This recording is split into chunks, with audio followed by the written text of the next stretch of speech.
Greetings, muggles, half-blooded wizards and witches, and the various other members of the Percy Jackson. Sorry. My apologies. The PG verse. I am the famous Lucius Malfoy. So, I was called here because I saw it as a good opportunity to prove I am totally not an evil, completely vile and heartless terrorist who's also very racist, because I absolutely am not. No matter my actions under the Imperius Curse, the first time he must not be named was fighting against the Ministry of Magic, or the second time, where I was also under the Imperius Curse. And no, I totally did not bribe anyone. I was totally under the Imperius Curse both times. So, it's kind of funny.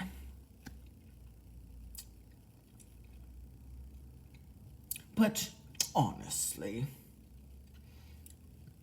Mr. Potter, you spoke up for my son and wife. And that truly perplexes me because, well, he has bullied you, almost got your friend, Mr. Rubius Hagrid, fired, got his little pet Hippogriff Buckbeak murdered. Let's see. He has tried to use the Cruciatus Curse on you. He's called your friend Miss Granger Mudblood at least twice. Was incredibly happy in year 2 when that item of the Dark Lord mysteriously found itself in Miss Weasley's cauldron, which I am still appalled was allowed to happen by Dumbledore. Because really, Dumbledore, for a wizard so ancient, are you telling me there's no protections in Hogwarts that can alert a very powerful dark magic that was in that item of the Dark Lord? Are you telling me there was nothing like that in Hogwarts? Because if that's true, that sounds like a lack of effort in trying to protect our children. So, I wasn't in jail either of those 2 times because I totally never did any of those crimes by my own free will. That would be very rude of me. And as a proper British wizard, I would never deem to do anything rude, much less commit a terrible murder, or kidnapping, or false imprisonment of my own free will.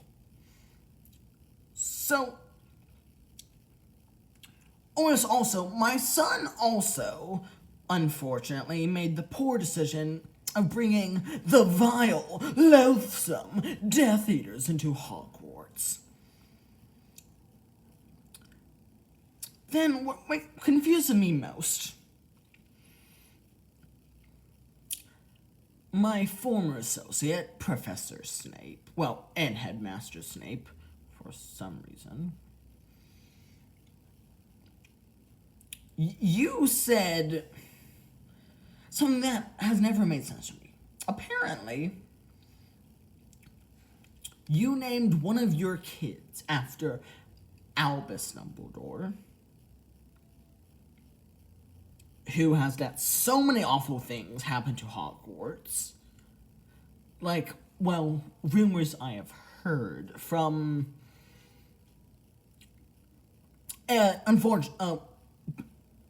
very vile associate of mine, Dolores Umbridge, who, if I had known, hurt you, I would have reported her to the Ministry of Magic immediately. You can totally trust me on that, Mr. Potter. Revealed that he, Professor McGonagall, and that groundskeeper of Hogwarts, Hagrid, left you on the doorstep of your aunt and uncle's house in number 4 Privet Drive, Little Winning, Surrey, England. When you were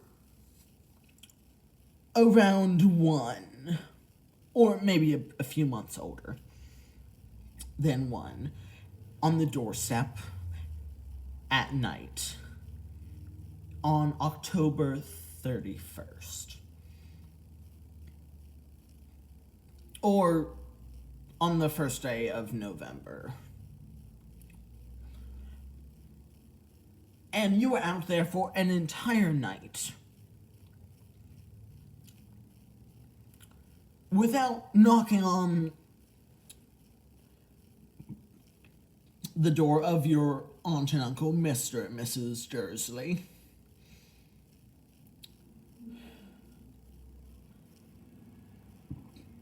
And never even bothered to ask if they actually had enough money to afford 2 tykes. So, and then you had let's see. Apparently, you were living with your relatives for the majority of your full 17 years of living during the summer. All the time until you got to Hogwarts at 11. So, and there you were forced to sleep in a boot cupboard, I believe, which was under the stairs. Well, yes, it was under the stairs. I remember that unusual letter that was sent to you. Then, forced to do all of the chores, even cook for your aunt, uncle, and cousin for every meal. And you got the bare minimum of food. And you'd also get locked into your cupboard on the stairs as a punishment.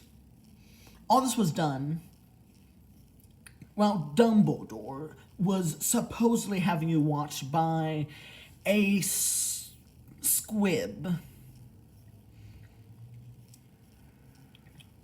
Let's see. I don't recall her name, but she doesn't matter that much. But she was supposed to be watching you, and apparently, I've heard rumors that she didn't treat you well when you were staying with her either, because then the idea would be that you would be happy, which would make the Dursleys incredibly angry. And then, of course, there's also the very unfortunate Harry hunting that your cousin Dudley and his mates were doing, where every time they caught you, you would be beaten black and blue. Which is such a terrible thing to do to a child, especially your own blood. Like, as a father, I can't imagine if my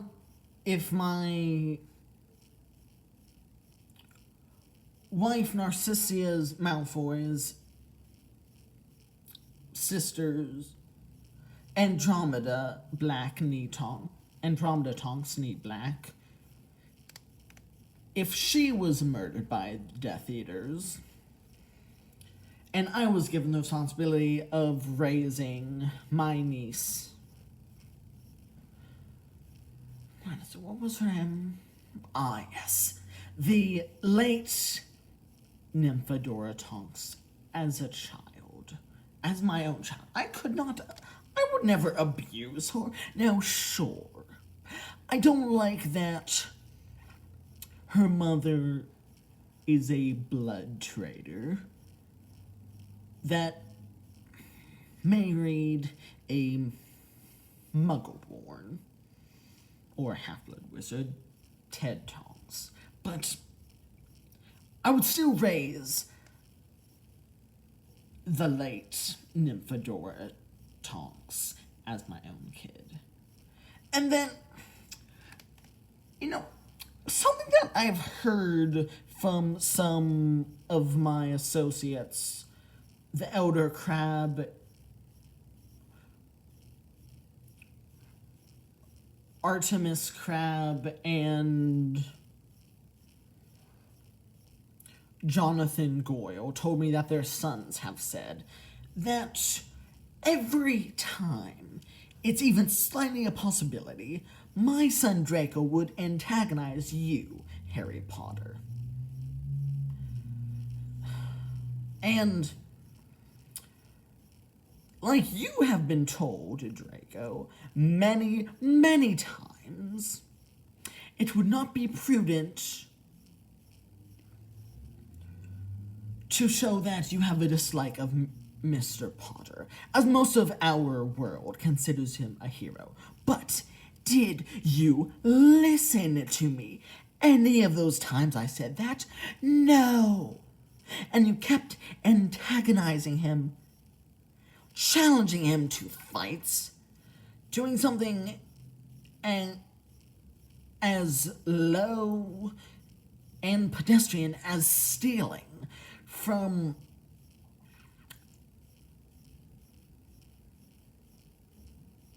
the son of Alice and Frank Longbottom, from their son,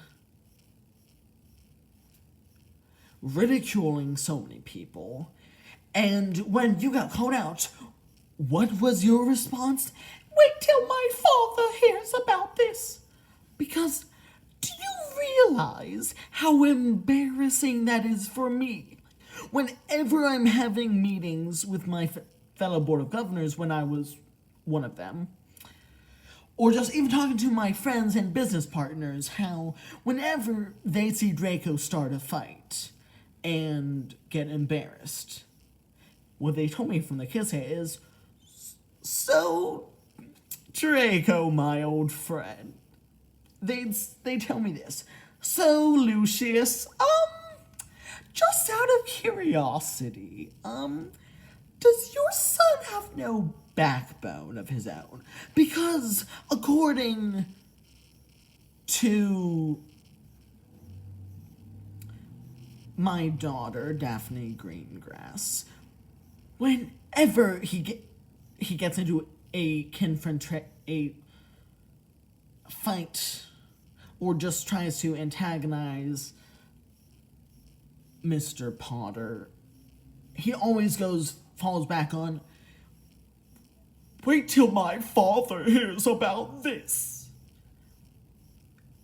Because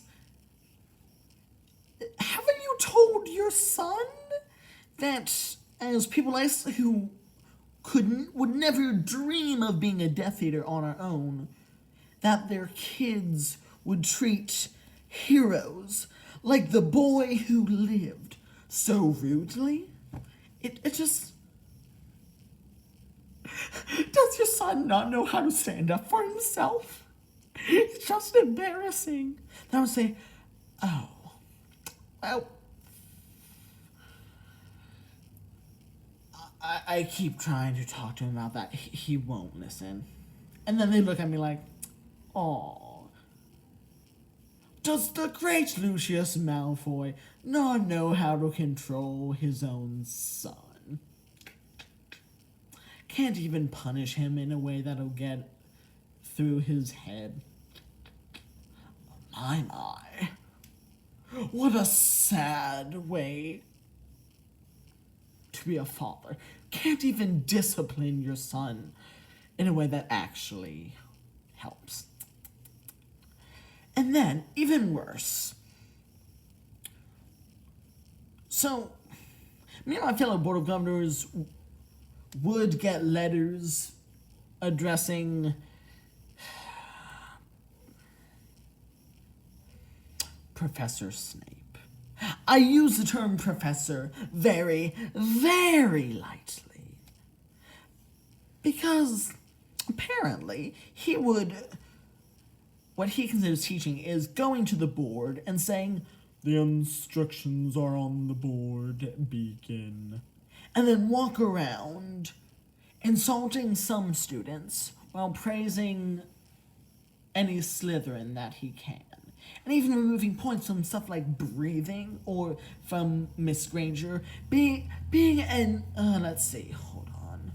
I actually have some of them right here. Ah, yes. Being an insufferable know-it-all. I have to get my book on all of the different reports. Let's see. Oh, sorry, I had that upside down. Ah, yes. To Miss Granger, October 3rd, 1982. 10 points for being an insufferable know-it-all. From Mr. Harry Potter, that same day, but also the next day, 5 points for not having the perfect shade of blue in the forgetfulness potion they were making. The next day, 10 points for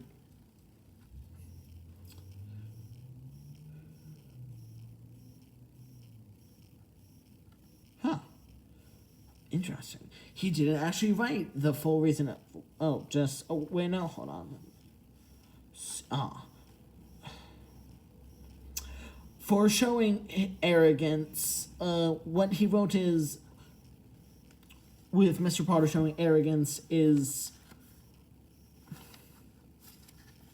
apparently he got 10 points removed from Gryffindor specifically for defending himself against Severus. You know, it's sad. Like, yes, I never really cared for the Potters. Now, James's father was at least a good businessman. His son, oh boy, not the best behavior during our years of Hogwarts, but at least with James, he eventually stopped attacking people. For those about to say, for people like me, my friend Avery Malsaber, for attacking some of Lily Evans' friends, that was when I was a young man making foolish mistakes. It's irrelevant that we all unwillingly became Death Eaters. We were making very bad decisions in our younger years. So, Mr. Potter, with all that said, why, in Merlin's name, did you name one of your kids after Severus? Because, really, he bullied you, criticized you. Oh, and I also have a report of when he was teaching you extra potion lessons, which was actually occlumency. You know what's interesting, Mr. Potter? It's rather funny.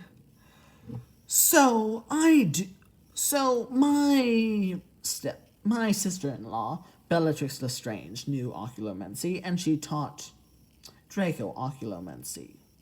But what is the difference between her teaching my son and Severus teaching you occlumency? To learn occlumency properly, you must have the student must trust the teacher. The teacher must trust his or her student. And I am quite aware of how you are treated by Severus. So I don't know what Dumbledore was thinking with having Severus teach you occlumency, but here's the thing. Even if both of you tried to teach, tried with each other, it wouldn't work because he despises you and you hate him actually, I'd say you hate him just as much, but he hates you slightly more because he's also projecting his anger and rage that he had from James onto you. So, really, Mr. Potter, don't name your son... I mean, I know you did name your son Albus Severus Potter already, but please, for his sake, when your kid grows old enough, encourage him to change his name to someone that was not a completely willing Death Eater for all of their life. Let's see. And don't, as was Albus, I am going to bring the Philosopher's Stone into Hogwarts and guard it with a series of traps that even first-year students can easily break through to guard it. And then in second year, there's a beast going around Hogwarts. Should I contact the Ministry of Magic that there's a beast? No.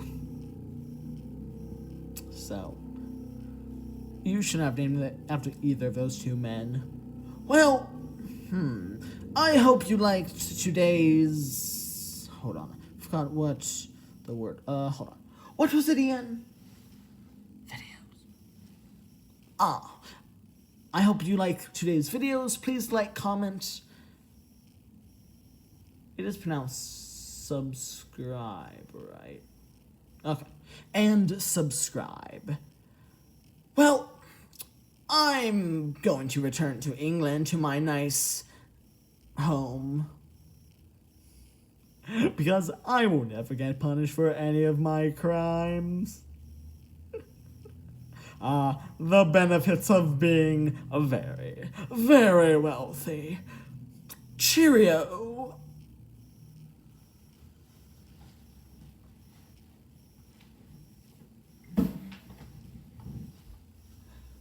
Well, yeah.